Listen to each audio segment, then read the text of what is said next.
Hello everyone, welcome back to my channel. Today we continue following the storm-tossed love story between single mom Ly Hoai Ca and Officer Hùng. In the last episode, Hoai Ca was ambushed by villains, beaten unconscious, gravely injured, then dumped along a lonely riverbank in the middle of a night storm. She was thought lost, until a fishing mother and her child downstream spotted something drifting in the current. They hauled her out of the icy water, packed her wounds with wild leaf poultices, and quietly carried her to a shack by the mooring boats, hidden from curious eyes. Hoai Ca remains in a deep coma, fever spikes come and go, and in her delirium she whispers her child's name and another name that breaks off, leaving her rescuers with no idea whom to notify. Meanwhile, Officer Hùng refuses to give up. A smear of dried blood on a splintered staff found near a skid slope, overlapping boot prints in the mud, and a blurry camera clip from a market alley just before Hoai Ca vanished. These are the thin threads he and the task force are chasing. The stretch along the creek has been cordoned off. A suspect list that once held more than 30 names is now narrowed to a handful still hiding somewhere along the silt-choked river this season. Under crushing workload, Hùng still races home each night to care for little Tony, Hoai Ca's son. Those wide eyes searching for his mom are the anchor that keeps Hùng standing and the vow that he will uncover the truth. Will Hoai Ca wake in time to say her name and identify who tried to kill her? Can the scattered clues along the creek be woven into a line that points straight to the attackers? And can their love survive a trial that's come this close to death? Stay with us for today's full episode. Don't miss a single detail. The captain summoned Hùng to his office near midnight. On the desk lay sealed evidence bag 47A, a dark, blood-stained length of wood. The forensics report had just been faxed and the blood on the stick was a full match to the hair sample lifted from Hoai Ca's comb. No more speculation. She was assaulted at the creekside where the crime scene team found flattened grass and a slide mark down the rock lip. From the original roster of more than 30 people spotted in the area during the 3 days before the attack, illegal stonecutters, foragers, a loitering youth crew, produce haulers, even a few with prior assault charges. The behavioral analysis unit started peeling layers away. Who was out of town? Who had solid alibis? Who had since left the district? 10 truly suspicious subjects remain, locals or seasonal laborers, still orbiting within a 15-kilometer stretch along the creek. Each file is red-pinned to the board: relationships, debts, grudges, movement logs for that night. Next investigative push: sweep the entire watercourse from the blood pool site downstream. In rainy season, the current can carry off evidence, tools, clothing, even a body. Water rescue teams and border guards are mobilized. Temporary catch nets are dropped at 2 choke points to snag drifting objects. Ground teams will walk both banks, scanning for drag marks, torn fabric, secondary blood, or personal effects: phone, hair clip, wrist strap. Fingerprints from the weapon are pending. The damp wood smeared ridge detail, so they'll fume it with cyanoacrylate, then digitally enhance contrast before pushing to the ID system. If even a partial print hits one of the 10 suspects, the field narrows fast. If it comes back to some random forager, the case gets harder. Listening, Hùng felt each sentence land like a hammer. He kept his face neutral, but his fingers knotted white around themselves. In his mind, the scene replayed on loop: Hoai Ca waylaid, struggling, the crushing blow, her body collapsing, dragged to the creek edge. The thought twisted his gut. Time is the cruelest pressure. If she's alive but badly hurt, every hour raises the odds of infection, blood loss, hypothermia. Creek water runs cold this season. Temperatures plunge after dark. An unconscious person rarely survives beyond 48 hours without care. The captain underscored it: we're racing the clock. Leaving headquarters, Hung cannot fall apart. At home waits little Tony, the child who wakes crying for his mother in the middle of the night. Hung pinballs between duty shifts and a small pot of rice porridge on the stove, between a wall of case files and scrubbing mud-streaked clothes for the boy. Some nights he dozes in a chair with Tony in his arms. When the field team rings in a lead, he's out the door in seconds, begging a neighbor to watch the child. Each morning, before handing Tony over to Grandma for the day, he kneels to tie the boy's shoelaces and promises, "I'll bring Mom home." That promise is the single strand holding him upright in the whirlpool of dread. Everything now rides on two fronts, the fingerprint pull and the creek sweep. If either breaks loose a lead, Hung will move without sleep. If both come up empty, he won't let himself think that far yet. Hoai Ca's foster mother was at the market when she heard rumors that police were searching the creek bank for Hoai Ca, so she ran to find Hung. Pressed by her questions, Hung had to tell the truth. Hoai Ca has been missing for 5 days. The blood on the stick collected at the scene matches her hair sample. The investigation team has narrowed things to 10 suspects and is sweeping along the creek. She was stunned but decisive. "Whatever you need, I'll take care of it."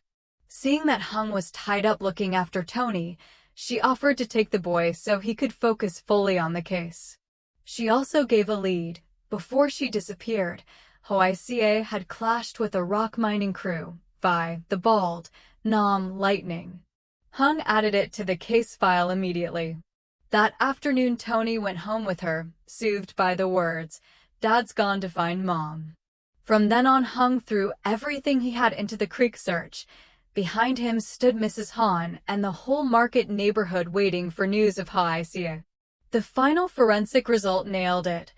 2 smudged latent prints lifted from the stick, contrast enhanced using cyanoacrylate fuming, matched the records of Chung and Nam, a pair of small-time enforcers who take dirty jobs around the Rocky Creek region.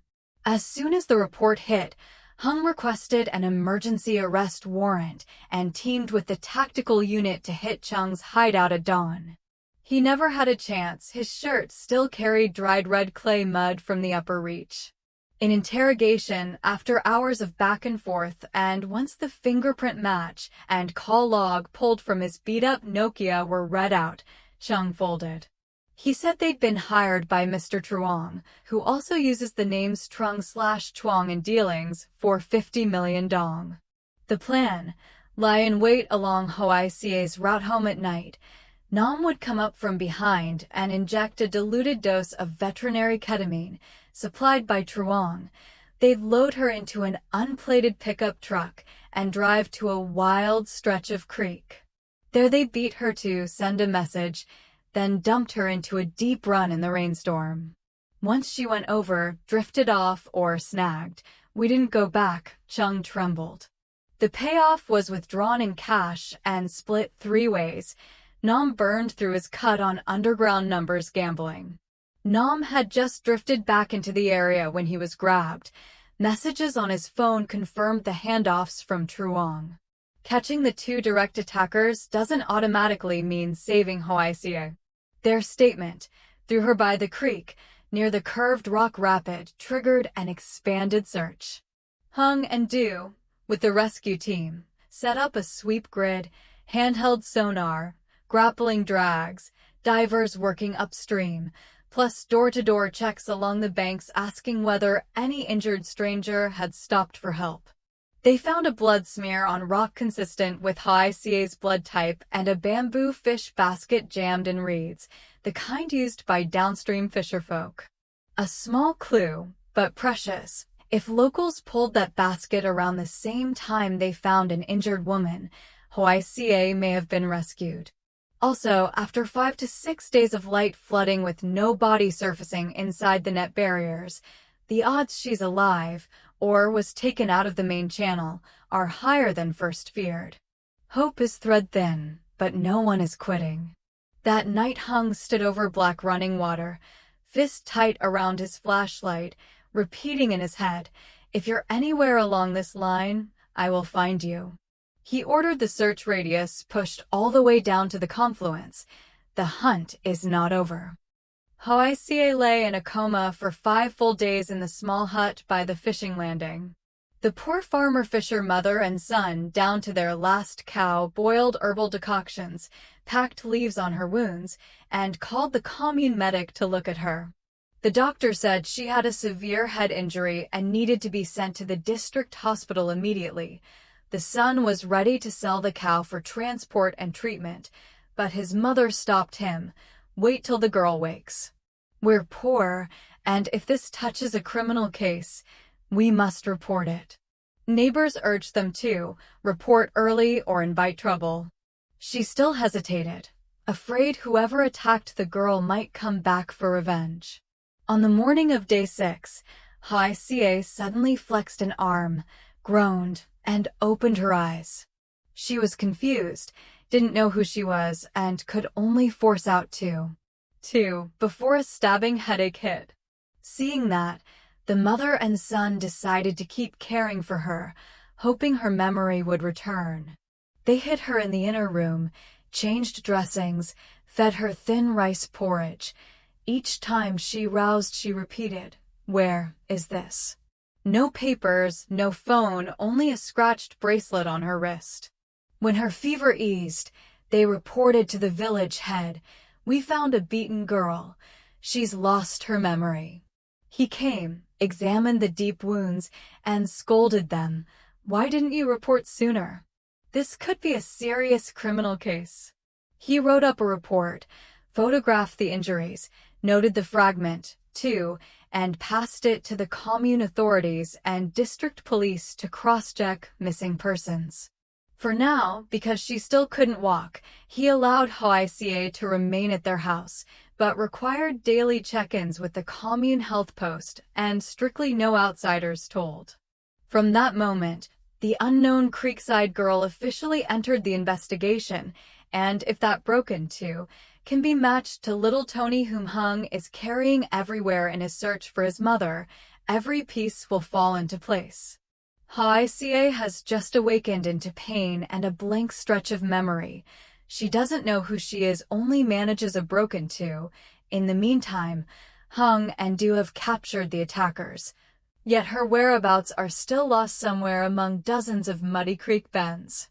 Will Hoai Ca's memory return before the head injury leaves permanent damage? Will little Tony's voice be strong enough to pull her through the fog and guide her home? Or will Hung piece it together from the fish basket, blood traces, and Chung Nam's statements and reach her in time?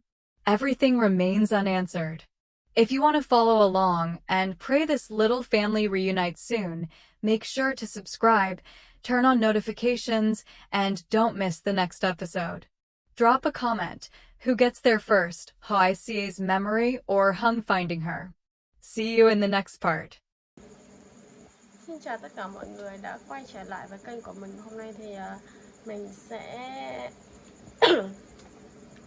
đưa đến cho mọi người một tập tiếp theo của câu chuyện của mẹ đơn thân Ly Hoai Ca và cảnh sát Hùng.